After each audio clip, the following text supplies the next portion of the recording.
First మంత్రి ఇచ్చి తర్వాత ఎమ్మెల్సీ ఇచ్చారు కదా. ఇచ్చారు. వాస్తవంగా అయితే కానీ నేను గెలిచి అనుకుంటా వస్తాలే అని అనలా అతను.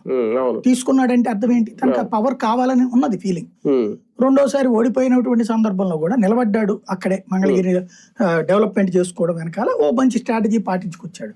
వాళ్ళ నాన్నకు కూడా మెప్పించడం కాదు, వాళ్ళ నాన్న కూడా ఆశ్చర్యపరుస్తూ నాన్న మెజార్టీ కంటే ఎక్కువ మెజార్టీతో గెలిచాడు.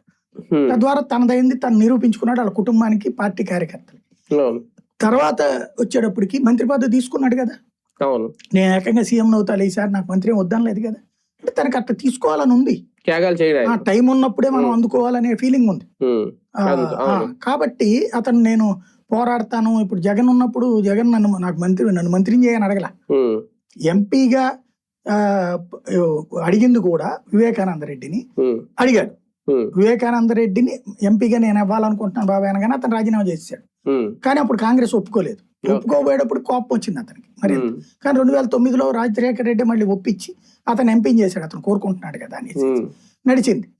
బట్ అతను కేంద్ర మంత్రి అయిపోవాలని అనుకోలేదు, లేదా నేను సీఎం గా డైరెక్ట్ అవ్వాలనుకున్నాడు. కానీ రాష్ట్ర మంత్రివర్గంలోకి అయితే అప్పుడే తీసుకుని ఉండేవాడు. రోషి మంత్రివర్గంలో, కిరణ్ కుమార్ రెడ్డి మంత్రివర్గంలోనో లేకపోతే కేంద్ర మంత్రివర్గంలోనో అప్పుడే తీసుకునేవాడు. బట్ అతను నేను ఏకంగా సీఎం కావాలనుకున్నాడు అంతే తప్పించి ఈ కింద పోస్టులు అనుకోలేదు. ఈయన మంత్రిగా ఉండి నిదానంగా స్టెప్ ఎక్కుదాం అనుకుంటాడు. అతను డైరెక్ట్ ఇదనమాట. అతను అందులో సక్సెస్ అయ్యాడు. ఇతను ఇక్కడ ఈ విధంగా సక్సెస్ అయ్యాడు. ఇప్పుడు ఇతను సీఎం కావాలి ఖచ్చితంగా ఈ ఏడాది ఎండింగ్ లో.